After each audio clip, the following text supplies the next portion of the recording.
So hey guys, it's me, 80s144. Today, guys, I'm joined by a special guest here. His name is Zach, and today we'll be discussing about our first ever Concacaf Champions League winner from the MLS region. So take it away, Zach.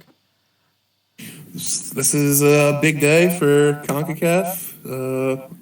Not necessarily CONCACAF, but a big day for the United States. We finally have the upper hand over Mexico after 20 years or whatever it's been at this competition. So I think we should all be happy. The growth of soccer here is going as planned, and as we said before we started recording here, hopefully the Sounders can beat Liverpool or Real Madrid in the Club World Cup, and we could be Yeah, champions of the I world. believe I think they'll go. I think they'll go in the semis. They're I think it's the semis if I'm not mistaken. I'm not. I don't really exactly remember, but anyways, but yeah, whatever, man. I mean, for them to win the Champions League, Concacaf is very impressive. And yes, I will admit that perhaps the final being two legs maybe did give them somewhat of an advantage. But at the end of the day, they got it done.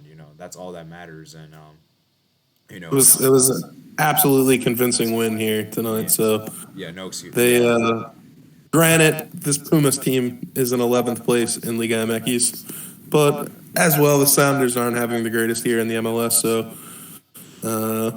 I think maybe it's a case of both teams being focused on this competition more than the domestic league. Yeah, But definitely.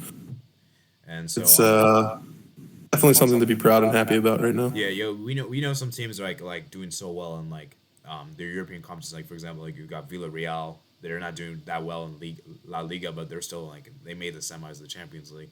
They got like what is it? Frankfurt. They're in the Europa League semis, and they're not even doing that well in the league. So there's a lot of teams there's some teams like that can go deep runs even when they're not doing too well in the league. So for Seattle Sounders, as I said, they definitely won very convincingly, and yes, the first leg I could argue that they were somewhat fortunate. Although I will say I think Pumas were also fortunate to that penalty. Those penalties, man. And it was nice to see that there was no penalties this game because trust me, man, those penalties that were given the first game, man, it was pretty questionable in my opinion. Yeah, but as you said, it went both ways, so you can't really complain about unfair advantages from penalties or something because both teams had it. I'm seeing right now they're lifting the trophy. It's Oh yeah, good to see. yeah, man, it's a great honor. But So, yeah, who do you like? Who do you think is like who do you give the most credit to for like who would you say is your man of the match? to be honest, I'm not a huge Seattle Sounders fan, so for the memes, I'll say Christian Roldan. He was clearly the greatest player out there tonight. Yeah, But yeah, to be honest, I'm not sure exactly. I think the whole team for yeah, a 3-0 victory. The team together was great. There might have been one guy or two slacking, but I think the whole team came to play. yeah. I see right here, Raul Ruiz. He scored a brace on the day, and Ladaro scored as well. So, yeah, I would say it was if you want to give a man of the match, I guess you could give Ruiz because he scored a brace. Who was the Yeah, guy? Who was the guy that scored the penalties in the first game? I forgot his name. I think he's like number 10 jersey. not exactly sure. Yeah, I gotta see. Let me see. So yeah, let me see if I can find. Because you got to give him credit because he actually helped the team. Let me see if I can find Pumas FC Mexico. Let me see if I can find. Okay, there we go. So the first leg. I think it might be Lodario actually. Yeah, I think it's it's Lodario. He scored a brace of penalties. So yeah, you got to give him credit, man, because he scored 3 goals over the course of 2 games, and it was pretty impressive, man. He had a good performance and definitely helped them win the Champions League. So as I said, man, this is a huge step for MLS. As I said, we finally have an MLS team win the Champions League, and I think this is something that it can take serious because, like I said, guys, I feel like when it comes to like leagues in general from North America, I feel like people always talk about Liga MX, but I feel like MLS is starting to grow. I feel like MLS is starting to develop now. What do you think about that?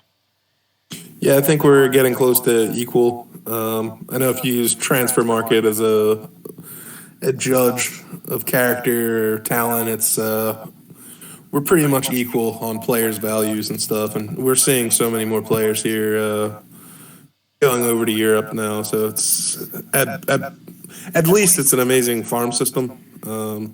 And yeah, I think we're stealing a lot of players from European leagues, not necessarily the top five leagues. A lot of guys talk crap on MLS saying we're a retirement league, and there has been cases of that happening for sure. But outside of the top five leagues in Europe, we're also taking a lot of top players. Like my team, the Philadelphia Union, we just got one of the best players in the Danish league. So it's definitely MLS is getting there to be a true top 15 league in the world. Yeah, I think I think there's one big player coming this summer. He's a Napoli player. I forgot his name. Oh yeah, Insigne, right? Yeah. It may be he's a sort of a case of like a retirement situation, but I mean he's only 30. He's very good.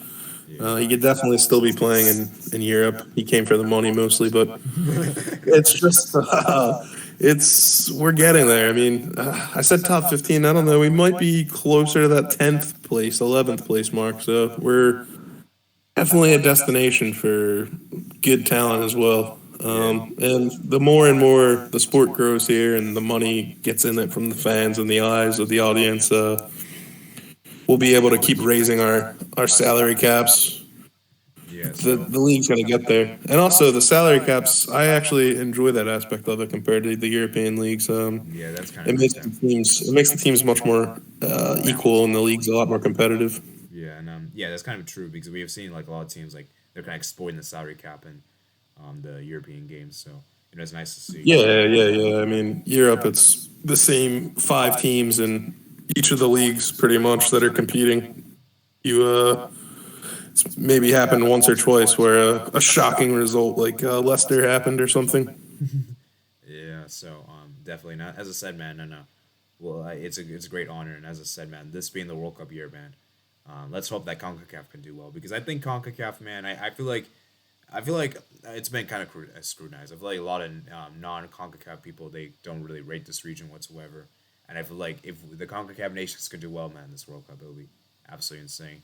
You know. We just got to catch up to first to catch up to is South America, which I think we're definitely a ways away from Brazil and Argentina, but we're pretty equal with those 3, 4, 5, 6 place teams. So, and then in terms of like domestic leagues, at a point, tactical manager he was just saying that Mexico Liga MX was pretty much equal with the Brazilian league. So, I think that could happen a lot sooner. That CONCACAF league, like Liga MX, MLS, could get to that level of maybe even surpassing all the CONMEBOL teams from Copa America and whatnot. So I guess one last thing before we head off.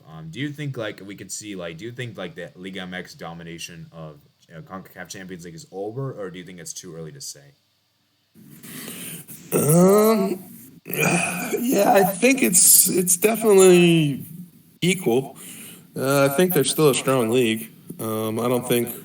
I think we probably will pull ahead at some point, just because I think there's more money in it here, which will eventually equal in more money to buy talent. But I don't know. Liga MX has its own issues with like trying to retain its players and not sending them to Europe, which hurts the national team. And they also don't recruit as many. It's harder to recruit Europeans to Mexico. You're in a much better position to try to recruit those Europeans to the United States. Well, for me personally, it's hard to say because as good as this achievement is, it's Seattle Sounders, and like I said, Pumas, they're not even like amongst like the best Mexican teams. So, and I heard they're like one of the weakest that reached the finals. So, like I said, I don't really feel that we're gonna see this again. Like I'm like most of the time when it comes to finals, usually have the best teams from the region usually. This tournament too. It's I mean, a lot of people complain about the CONCACAF being pretty much the United States and Mexico. I know Canada's making a move now at the national team level, and they're definitely better. And Costa Rica has shown they made the semifinals in 2014 or 10 or whatever it was. It was quarters. But in terms of league, it definitely is Mexico and the U.S.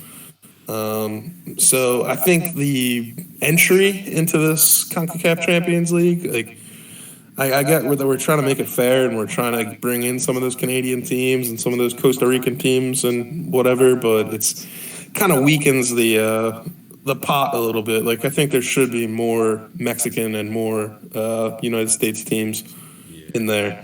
I think it would be a much better tournament if there was Yeah. because some of these teams that like Philadelphia Union's the best team in the MLS right now, and they're not in this competition. Yeah. They never had a chance to be in this competition, so it's kind of I don't know. I would like to see it double the amount of teams from the U.S. and Mexico given a chance to play in this. Yeah, definitely no. Like that would be nice to see because, like I said, we'll have to wait and see. So obviously, we'll wait and see what happens next year in the Champions League. Obviously, I'm hoping, I'm hoping that like obviously we already got MLS, but obviously it'd be nice if we get another MLS to win it next year. But we'll have to wait and see what teams are going to be in there because, like I said, Concacaf Champions League is not. It's kind of hard to like. I don't like the qualification for that's kind of weird. Like it's not. It's like kind of confusing in my opinion. Like I don't really.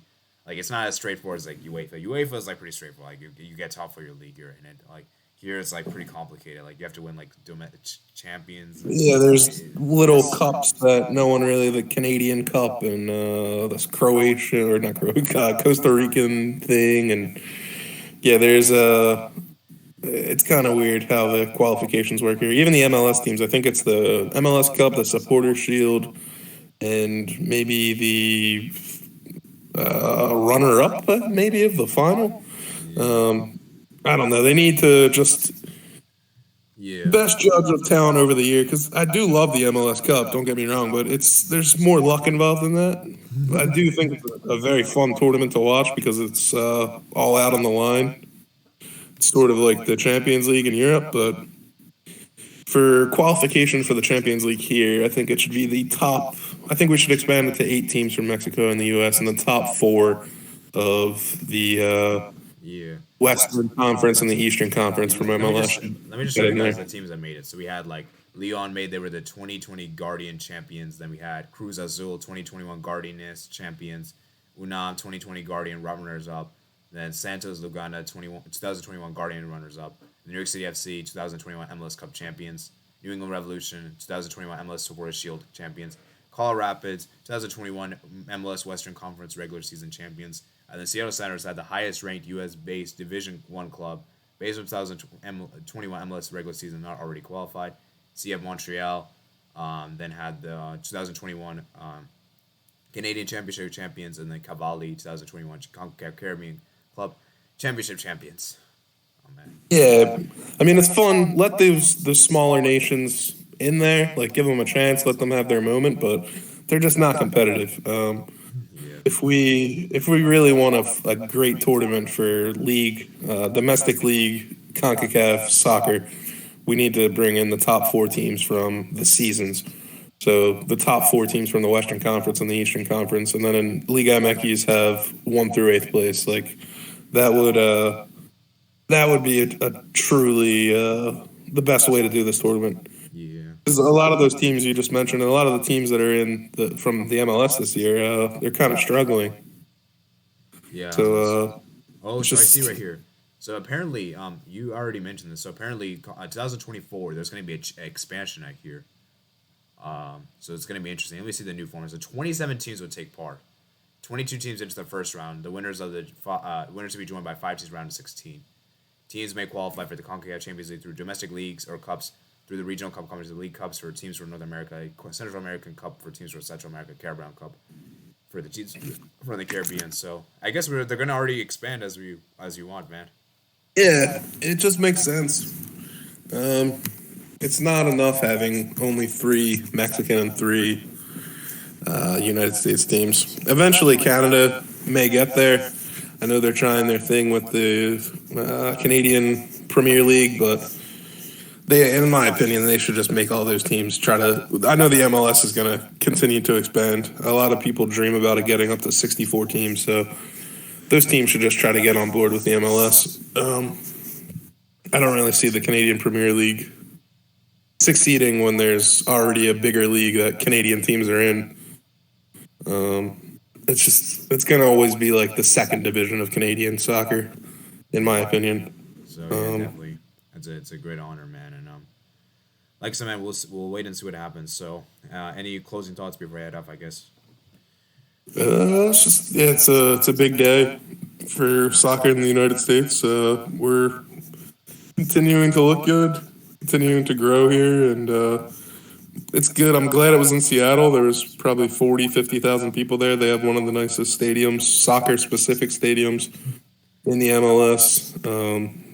And yeah, they're one of the best fan bases. It couldn't have happened to a better fan base. It was fun to watch. Yeah, guys, I've tried being more open to like MLS and trying to like watch more Concacaf Champions League because, guys, it's I just don't have enough time unfortunately. But I'm gonna try over the summer. Try like I'll try to watch some highlights and I need to because like at the end of the day I live here in the United States, so it kind of looks I should it's kind of sad that I know more UEFA stuff than I do here, and I definitely gonna try to know more about this because obviously the World Cup's coming up, and so a lot of these players that probably play here will probably be in the World Cup, I would imagine. So I definitely should try to be more familiar with my own league, which is kind of There's definitely a lot of World Cup players in the MLS. yeah, definitely. So For a lot of countries, it's a good league to play in. Obviously, now your Brazils, they're all going to be in Real Madrids and so forth. But yeah, if you're, I don't know, Denmark or something, they probably have some players in the MLS. yeah, definitely. So yeah, I'll definitely try to keep more up to date with this then. So thank you guys for watching this video. Like I said, thank you Zach for coming on here and giving me brief thoughts, and of course I want to congratulate Seattle Sounders, man, for becoming the first MLS team to win the Champions League. And guys, I still can't believe they won it. I never would imagine like it would come this soon. Like I thought it would take a lot more years, but it's better late than ever, right? So it's great to see. And let's see, man. Let's hope that they can continue performing, and hard luck to Pumas, man. It's a tough blow, but it is what it is, man. So If any Mexican fans out there want to start following the MLS, feel free. There's less flights at our games, yeah. yeah, so yeah, I think that's gonna be it for today. So if you guys did enjoy, make sure you guys comment down below your thoughts in the comment section below. Check out me, my plus description below. Subscribe to the channel if you haven't already. Like this video if you haven't already, and I'll see you guys later. Peace out.